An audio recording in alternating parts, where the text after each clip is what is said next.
folks, welcome back to Indaba Africa. This is Chris once again.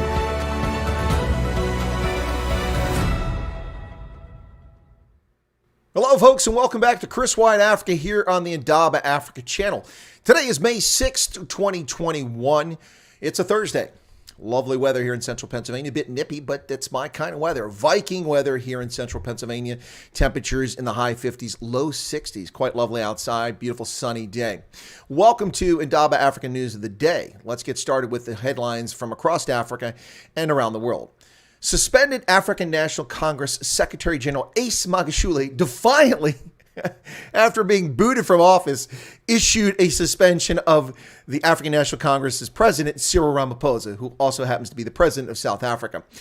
He violated every single restriction placed upon him by the National Working Committee, which said that he could not do anything as an official role or even talk about his suspension. Yet, a mere 2 or 3 hours after he was handed his letter, Ace Magashule stepped forward. So it's on like junior rodeo, ladies and gentlemen. It's on like junior radio. In response, the African National Congress is hot under the collar about Magashule's cheek. Financial Mail's Rob Rose pens an op-ed piece about the car power ship deal, calling it "This is grand corruption." The African National Congress seems to be fixated on owning everything in South Africa. The latest is the use of state funds to interfere with private enterprise, funding a company called FiberPoint to deliver low-cost, uncapped Wi-Fi service in rural areas for just 89 Rand per month. Strange how this only comes about not in 1994, not in 2000, not in 2010, not 94 because there's no Wi-Fi back then. Let's just start at 2000. We had Wi-Fi then. Why not 2000, 2010, 2015, 2020? Why today? Well, could it be because Starlink is going to offer services to rural South Africans and the ANC can't steal from Starlink, although they're trying? Maybe that's what's going on. In more South African news, Blade Nzimande, the communist who is the Minister for Education, announces 2 new universities to be formed in South Africa this year. One currency for Africa, and could that currency be a cryptocurrency? That's a conversation taking place today. And a Malian woman has given birth to non-tuplets in Morocco. I didn't stumble there. I didn't stutter. Non-tumblets. 9 babies. She having children or a litter of puppies. 9 babies. This woman gave birth to 9 babies in Morocco from Mali. Kenya and Tanzania have thawed their relations over their border, and they're improving diplomatic relations between the two. Mogadishu has restored diplomatic ties to Kenya after a 6-month hiatus, claiming that the Nairobi officials were interfering in Somali internal affairs. They've restored diplomatic relations. All of this comes as Kenya has been easing the lockdown restrictions, making transit across borders even easier. So this is probably good news for people trying to transit between Tanzania, Kenya, and Somalia and Kenya. The oldest human burial has been discovered in East Africa, apparently 78,000 years old. A toddler buried in a cave in East Africa with a pillow. A sexual offense bill in Uganda is causing quite an uproar as people come out against the bill. Ostensibly, it's meant to prevent gender-based violence, but there are clauses in the bill that are making a lot of people quite angry, including the LGBTQ community as well. And SpaceX. Oh, I got this one wrong. SpaceX's SN-15 Starship launch successfully launched. And it came down, and contrary to my prediction of it going kaboom, this one landed successfully, although it looks like it's slightly off the mark, but nonetheless, success for SpaceX on SN-15, finally landing successfully one of its Starship prototypes. Congratulations, SpaceX. Well done. We're all excited about it. Very exciting. SpaceX is moving and going places. You know, I have to say this for Elon Musk. Starlink and SpaceX are getting all the attention. Nobody's even paying attention to Tesla anymore, as it quietly moves operations from People's Republic of California to Texas. Scotland votes today for a new parliament, and obviously one of the topics that's under consideration, why people want a new parliament, they want to be able to have another referendum and break away from the United Kingdom. France will transfer 5 billion euros as part of the CFA, the Central Franc Zone reform that's taking place for West African countries that rely on the CFA. And Jeff Bezos sells off another $2.5 billion of his Amazon stock before the Manchurian cadaver can confiscate it with increased capital gains taxes. So look at all these rich people taking advantage of their connections and knowledge already, selling off their stock. Last year, Bezos sold $10 billion. So he's made a cool $12.5 billion off of selling Amazon stock in the past 12 months. Some of that must go to taxes, but once the Manchurian cadaver gets his hands on it, if Congress approves it, we will see that the rates for taxation will climb exorbitantly, and he would have lost half that fortune. As it is, he loses a smaller portion. Well, those are the headlines today, folks. Let me get into detail on each of these stories as we go forward. Once again, welcome back to the program. Today is the 6th of May, 2021. And let's get started right off the bat here with this whole story with Ace Magashule. The African National Congress, or better known to me as the Clown Car Show of South Africa, is utterly ludicrous. Yesterday, the African National Congress National Working Committee issued a letter in which they told Ace Magashule that he had been suspended since May 3rd. Gave him 4 restrictions, things he's not allowed to do, including represent the party or talk about his suspension on any fora. And what does he do? A couple hours later, he issues a suspension for the president of the ANC, although he's not the Secretary General. The cheek is unbelievable. Unbelievable. Outwitted Magashule won't go without a bang. Suspends Ramaphosa in ANC staring match. There's a lot of speculation on Wednesday evening about whether a leaked letter from ANC Secretary General to President Ramaphosa was real. Magashule is facing criminal charges regarding a $255 million Free State asbestos tender. One of the many questionable deals under his premiership. That's the only one he's charged with, though. And as a prime candidate for the NC's step-aside rule, which essentially says any member facing criminal charges should vacate their positions while their cases continue. In a leaked letter, Deputy Secretary General Jesse Duterte, leaked, it was released. It's not leaked. What is the Daily Maverick saying? That letter was released publicly by the ANC. It wasn't leaked. Wow. Anyway, so on Wednesday, Magashule's letter to Ramaphosa, same day it was suspended, that's the one that's leaked. Okay. Crazy stuff. Crazy stuff. He told Ramaphosa he was also suspended from the ANC due to claims about the funds he raised for his CR-17 campaign to become president of the party. Magashule told the country's president, "You are hereby temporarily suspended with effect from May 3rd. From all activities of the ANC, pending all the internal process of the ANC." Oh my gosh, this is just a clown car show, folks. This is absolute, you can't make this stuff up. This is Banana Republic nonsense. This is absolutely crazy, but it is the African National Congress, the angry, naughty children who run South Africa. And speaking of the angry, naughty children, the party is up in arms. They are calling for discipline as defiant Magashule claims right to suspend Ramaphosa. Well, I have a few recommendations, folks. For starters, fine him. Actual money. How about 10 million rand? That's a good start for his actions. And then if you find him, whether he pays it or not, then you boot him from the party. Let him go form his own party and suck away more support from the ANC.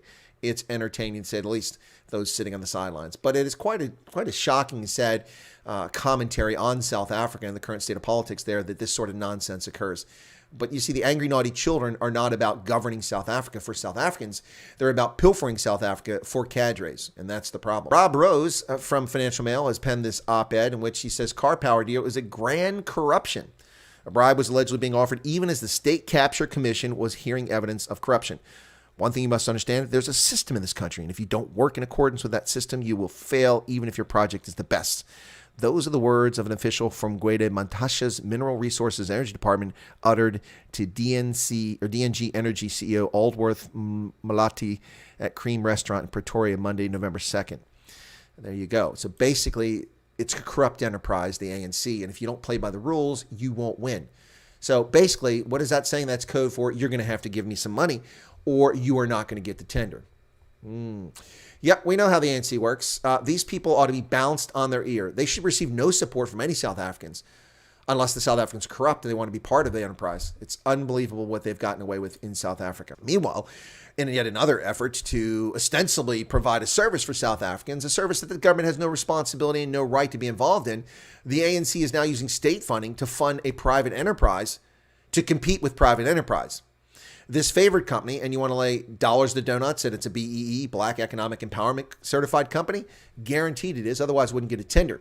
So this company, called FiberPoint, plans to deliver internet to rural communities for 89 Rand per month uncapped. You want to bet how many people actually ever get internet from this scam? This is the latest government-backed startup to offer uncapped internet from 89 a month, according to Business Tech.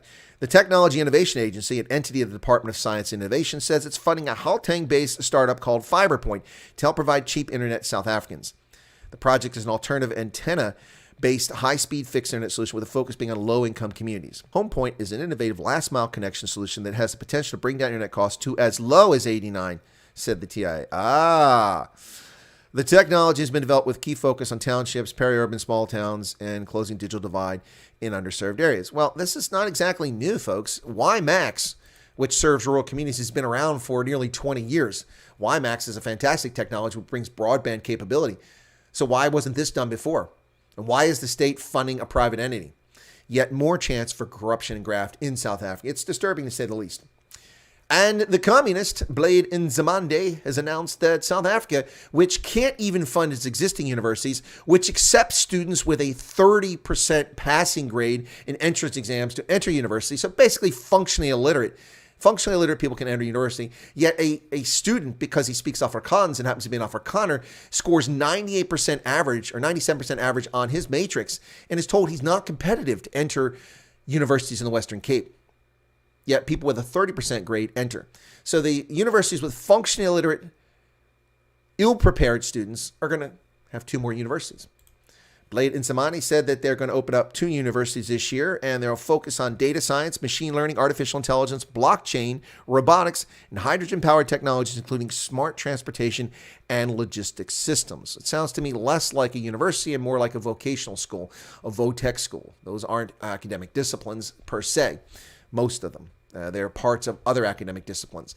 Just shows you how little Blade Nzimande understands about education. Those are not disciplines. They are tasks within disciplines. Yeah, I really don't see this happening. New universities being open. Absolutely crazy. Meanwhile, one currency for Africa. That's a conversation that's on the table once again. First off, without even reading anything from this article to you, I'll tell you this is a foolhardy idea. It's clueless. There is no continuity whatsoever amongst African economies. We've seen the difficulty that West African countries have in maintaining the CFA franc zone, especially since it was pegged to the French franc and then the euro afterwards. Only now are they coming onto their own after 50 years in an effort to come up with a currency just for those countries. And there's a competing currency in West Africa as well that still does not exist. It seems highly unlikely. So the discussion is, if it's one currency for Africa, could it be a cryptocurrency? Why would you create a cryptocurrency only for Africa? Why not use an existing currency or create a cryptocurrency in Africa for the world? Why restricted to Africa? This is the sort of short-sighted, non-strategic thinking that takes place across the continent on a daily basis. It's frustrating. But then we have the same problems on this side of the Atlantic with Manchurian Cadaver running this country. His short-sighted, non-common sense ideas don't help us. A single currency for Africa will make it easier to trade and invest across the continent. Not really. It will remove currency fluctuation, but it won't make it easier to trade. But because all countries are unlikely to agree on a central bank or monetary policy, it will likely have to be a decentralized cryptocurrency. This is the view of a Montegray Capital founder and venture capitalist and former FMB CEO Michael Jordan. Jordan said inter-Africa trade between countries in Africa and not foreign aid is the key to sustainable development. On that point, we do agree. Inter-African trade was around 2% from 2015 to 2017. America, Asia, and Europe in comparison had intercontinental trade of 47, 61, and 67%. I've been beating this drum for years about the lack of trade. It takes 4 times as long to get something from Nairobi to Durban as it does to get it from Guangzhou in China or Hong Kong to Nairobi or to South Africa. And it costs demonstrably more because of artificial barriers, because of a lack of proper transport, and just because of the nature of the market. Very few markets within Africa are combined. One exception is not SADC, but SACU, the Southern African Customs Union, between Botswana, Namibia, Lesotho, Swaziland, and South Africa. That one actually works. It's the world's oldest custom union, actually has a positive impact, sharing of revenues, most of which comes from South Africa, and some used to come from Botswana, but not so much anymore, and shared equally amongst the partners based on their size. But SADC itself isn't necessarily a great trading bloc. The best example of a trading bloc within Africa at the moment is the EAC, the East African Community, which has dramatically been increasing trade amongst its partners over the past 5 years. But that's an exception. That is an exception. That is not the rule in Africa. Intra-Africa trade is abysmal. Africans don't trade with other Africans. Why? Well, if you live in Ghana and you produce cocoa, do you think Cote d'Ivoire is going to buy your cocoa? No, because they produce cocoa. If you're selling tropical timber and you're from Gabon, do you think a lot of people in Cameroon are going to buy your tropical timber? Not very many, because they have the same products. When you compete against another country with the same products, it doesn't give you any sort of advantage unless you can beat them on a comparative basis. And as I mentioned, a Malian woman went to Morocco. She was evacuated there because of the sensitivity of the fact that she was carrying 9 infants in her womb. 9. The non-nutuplets. A 25-year-old Malian woman was giving birth to 9 babies, 2 more than doctors had detected during scans. Well, there's so many in there, they couldn't even see them all. Halima Sisa gave birth to the non-tuplets in Morocco. Mali's government flew her there for specialists. She's very happy. He's very happy. Her husband told the BBC, "My wife and the babies, 5 girls and 4 boys, are doing well." A woman who had 8 babies in the U.S. in 2009 holds the Guinness record for the most children delivered a single birth to survive. 2 sets of non-tuplets have previously been recorded. Gee, many crickets. Unbelievable. Kenya and Tanzania are easing cross-border business rules as relations thaw. This is a positive development with the passing of Tanzania's president recently and the installation of the vice president's president. Things seem to be on the upswing for Tanzania around the world, and certainly in relations with its neighbors, also in how it's handling the pandemic. It's getting some positive reviews with the new president, one of Africa's few female heads of state. And Somalia is also restoring diplomatic relations with Kenya after nearly 6 months. The Somali government suspended relations with Kenya over accusations that Nairobi had been involved in Somalia's internal affairs. This is a positive development. It's not healthy that Somalia doesn't have diplomatic relations with its neighboring state of Kenya, which is a regional hegemon along with Ethiopia.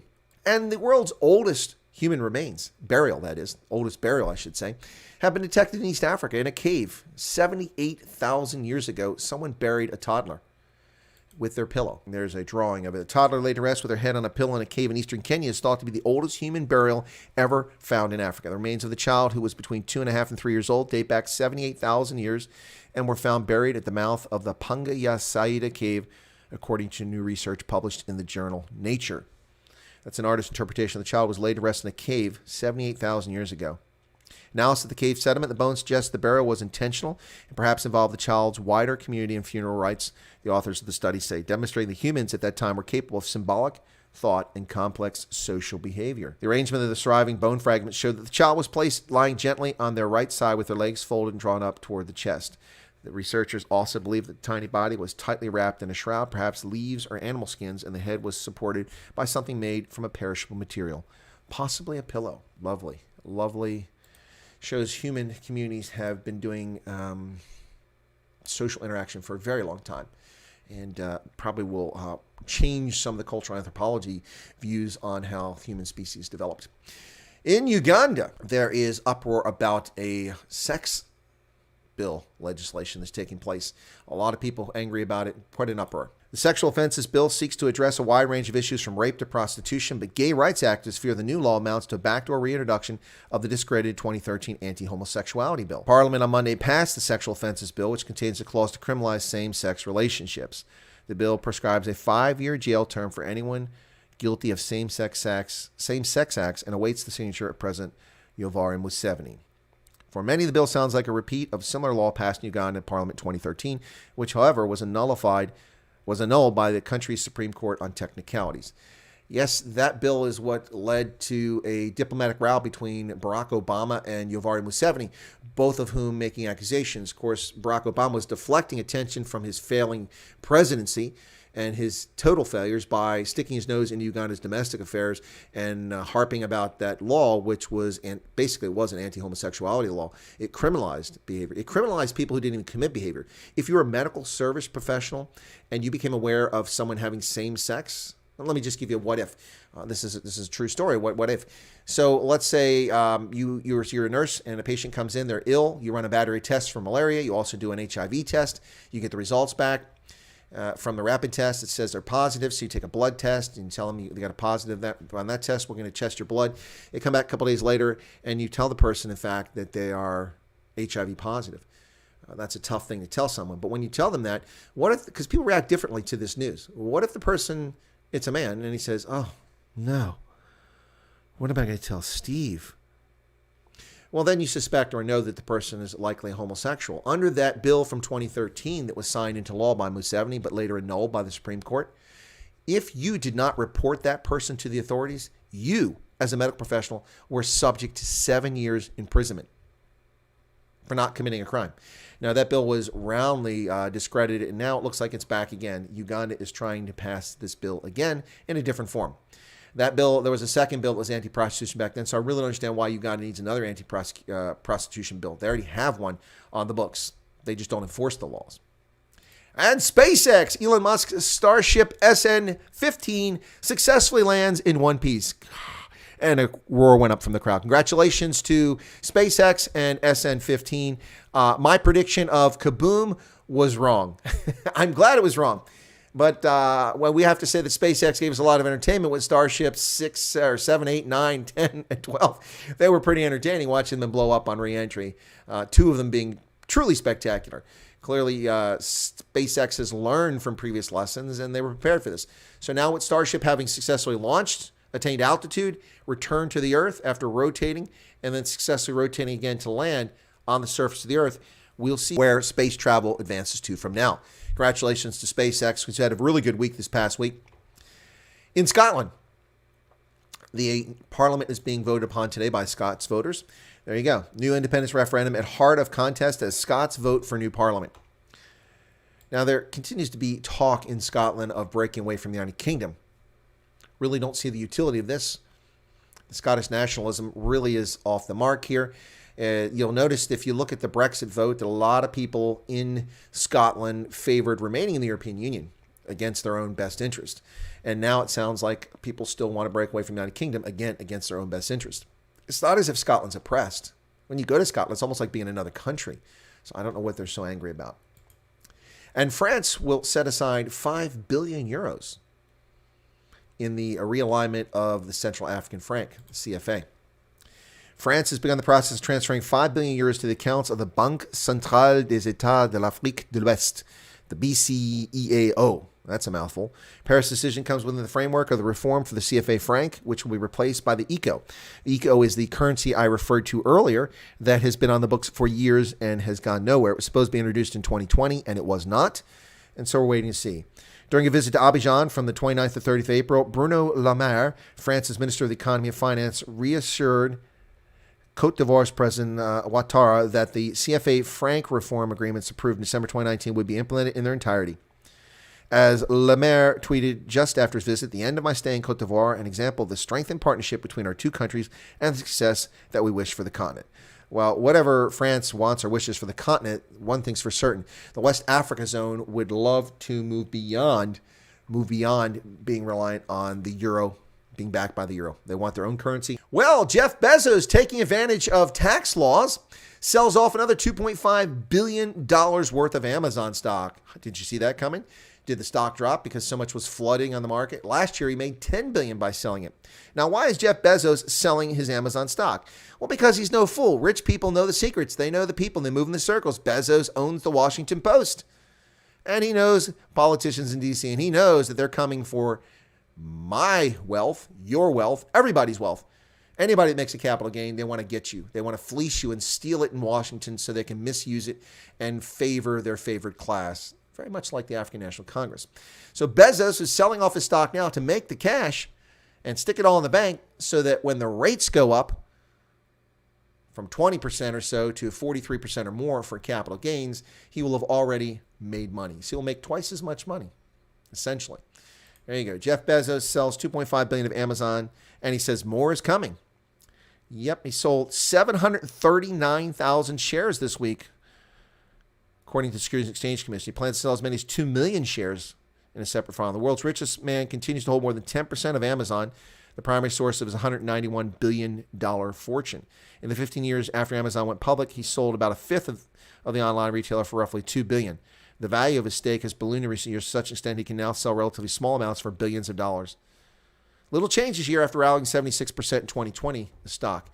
But the owner of Amazon and Blue Origin, as well as the Washington Post, Blue Origin being another space company competing with Elon Musk and Boeing, is not an idiot. He's making his money now before they can get him. And there you have it, ladies and gentlemen. That's the Indaba Africa news of the day. Today, the 6th of May, 2021. Thank you for joining us, and we'll catch you here next time on Indaba Africa News of the Day.